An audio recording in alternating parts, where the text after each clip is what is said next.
Why cash feels useless in 2026. Real money. You earned it. And yet, quietly, without your permission, it is worth less today than it was yesterday. Not because you spent it, not because you lost it, just because time passed. That is not an accident. That is the system working exactly as designed. We are in 2026. Prices have been doing something strange for the last 4 years. They go up, they slow down. Economists say inflation is cooling, but your grocery bill disagrees. Your rent disagrees. The price of parking at the airport disagrees loudly. And here is the part most people never hear. We have been here before. Not recently, not in the 90s, but in 1971, when a president walked into a room, made one decision, and quietly unmoored every dollar on the planet from the last thing that gave it physical meaning. What happened then and what is happening now are not the same story, but they rhyme. And if you understand both, you will never look at a $20 bill the same way again. Setup. Why this matters right now. Let's start with where we are. In 2022, U.S. inflation hit 9.1%, the highest in 40 years. The Federal Reserve responded by raising interest rates at the fastest pace since the 1980s. By 2024, they started cutting. By 2026, we are stuck in a weird in-between. Inflation is not gone, but everyone is pretending the emergency is over. Core inflation, the version that strips out food and energy, because apparently economists do not eat or drive, is still running above the Fed's 2% target. Meanwhile, the U.S. national debt has crossed $36 trillion. Annual interest payments on that debt are now larger than the entire defense budget. Cash sitting in a savings account earning 4% sounds like a win, until you realize the things you actually need to buy are rising faster than that. This is the trap. You are not gaining ground. You are losing it, slowly, comfortably, while the numbers in your bank app look fine. The mechanism. What money actually is. To understand the trap, you need to understand one thing about money that school never really explains. Money is not valuable because of what it is. It is valuable because of what you believe other people believe it is worth. That's it. The whole thing runs on collective agreement. A dollar works because everyone expects everyone else to accept it. For most of modern history, that agreement was anchored to something physical, gold. Governments kept gold in vaults. Currency was a claim on that gold. If you held paper, you held a promise that could, in theory, be exchanged for a physical object with actual scarcity. That system was called Bretton Woods. After World War II, the world agreed that the US dollar would be pegged to gold at $35 per ounce, and every other major currency would be pegged to the dollar. The United States, holding about half the world's gold reserves at the time, became the anchor of the entire global financial system. It was an elegant system. It had one problem. America kept spending more than it had. The 1971 shock? The day the dollar left the building. Vietnam was expensive. The Great Society was expensive. By the late 1960s, the U.S. was printing dollars faster than its gold supply could justify. Foreign governments noticed. France, in particular, started showing up at the window and asking to trade their dollars for actual gold, which was technically their right. By 1971, the math was becoming embarrassing. The U.S. had roughly $10 billion in gold. Foreign governments held over $60 billion in dollar claims. If everyone asked for their gold at the same time, the vault would be empty 6 times over. On August 15, 1971, President Nixon went on television, interrupted a popular Sunday night show, and announced that the United States was effectively immediately suspending the convertibility of dollars into gold. He called it a temporary measure. It was not temporary. The gold window has been closed for over 50 years. The dollar became, in the language of economists, a fiat currency, from the Latin word fiat, meaning let it be done. It is valuable because we say it is, because the government says it is, because everyone else is using it, so you would better use it too. Nixon, flanked by advisors, framed this as protecting the American worker from international currency speculators. The stock market rallied. The press cheered. The New York Times ran an approving editorial. And then, quietly, over the rest of the decade, U.S. inflation averaged over 7% per year. Oil prices quadrupled. Interest rates eventually hit 20%. The era of cheap, stable money was over. The uncomfortable math. Purchasing power then and now. Here is where the numbers get uncomfortable. $1 in 1971 had the purchasing power of roughly $7.80 today. If you had held cash from the Nixon shock to now, you would have lost about 87% of its real value. Not through spending, not through bad investments, just through existing in a system that erodes savings by design. Now, compare that to today's trap. Since January 2020, cumulative inflation in the United States has been roughly 23%. That means something that cost $100 before the pandemic costs about $123 now.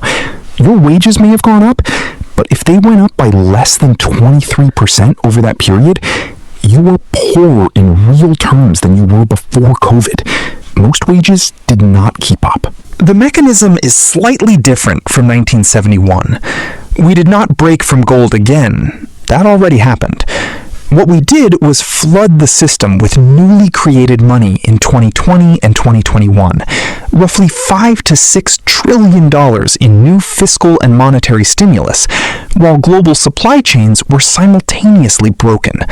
More money chasing fewer goods. Prices went up. That is not mysterious. That is arithmetic. Hype versus reality. What we are being told. The official story right now is that inflation has been tamed. The Fed raised rates, the rate of price increases slowed, and the economy achieved something policymakers called a soft landing. No recession, inflation coming down, everyone wins. Here is what that framing quietly omits. Prices did not come back down. They just stopped rising as fast. A grocery store that raised prices 30% between 2020 and 2023 did not reverse those increases when inflation cooled. It kept them. The baseline shifted permanently upward. Lower inflation is not lower prices. It is prices rising more slowly. The damage is already in the walls. Meanwhile, the Federal Reserve holds a balance sheet of roughly $7 trillion, expanded dramatically during the pandemic. Unwinding that without disruption has proven so far to be a careful, slow, and incomplete process. Interest payments on U.S. debt are consuming a larger share of the federal budget every single year. At some point, that circle becomes very difficult to square, without one of two things: deep fiscal cuts that no one wants to make, or more inflation that does the cutting quietly. Guess which one is historically more common? The bigger picture. What the system is actually doing. Step back for a moment. In 1971, the U.S. government faced a choice between honoring a commitment, backing every dollar with gold, and maintaining the freedom to spend as needed. It chose freedom to spend, and it solved its problem by exporting it to everyone holding dollars globally. In 2020, faced with a collapsing economy, every major government made a similar choice: print money, borrow money, distribute money, solve the immediate problem, deal with the consequences later. Later is now. The consequence of printing money is that money buys less.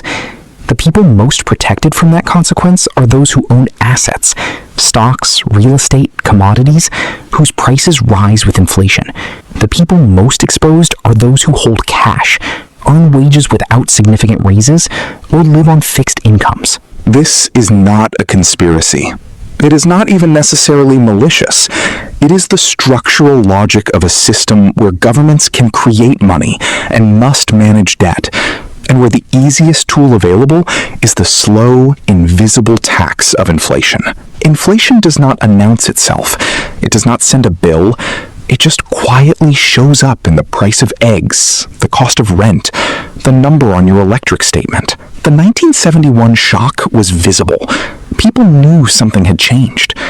There was a moment, a Sunday night broadcast, an act of political theater that marked the before and after. The 2026 trap is different. It is the cumulative weight of a system running the way it was designed to run.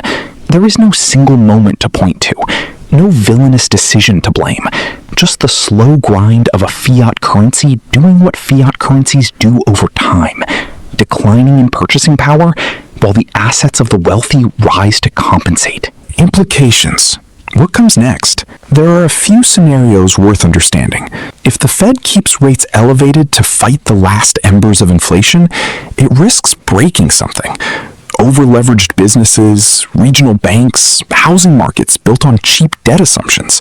We already saw a preview of that in 2023 with the Silicon Valley Bank collapse. If the Fed cuts rates aggressively, inflation could re-accelerate, particularly in a world where supply chain reshoring, energy transition costs, and demographic shifts are all structurally inflationary. The 1970s did not end because people got smarter. They ended because rates went to 20% and a severe recession wrung out the inflationary expectations. Nobody wants to repeat that. And then there is the debt ceiling hanging over all of this. Every dollar the US pays in interest on its existing debt is a dollar it cannot spend on something else, or a dollar it has to borrow again. At current trajectories, interest payments will consume over $1 trillion annually for the foreseeable future. That is a structural constraint on the economy that compounds quietly in the background of every other financial discussion. What 1971 and 2026 have in common is this. Both moments involve a system of money that has been stretched beyond its original design specifications, patched with policy, and handed to the next generation to figure out. In 1971, the patch was removing the gold standard. The consequence was a decade of inflation. In 2026, the patch was unprecedented monetary and fiscal stimulus. The consequence is still being written. Closing. The unresolved question. So, here we are. You have money. It earns a little interest. It buys a little less each year. The government tells you inflation is under control. The math tells you the hole dug between 2020 and 2023 has not been filled. It has just stopped getting deeper for now. The question that 1971 raised and never fully answered was, if money is just a collective agreement, what happens when enough people stop agreeing?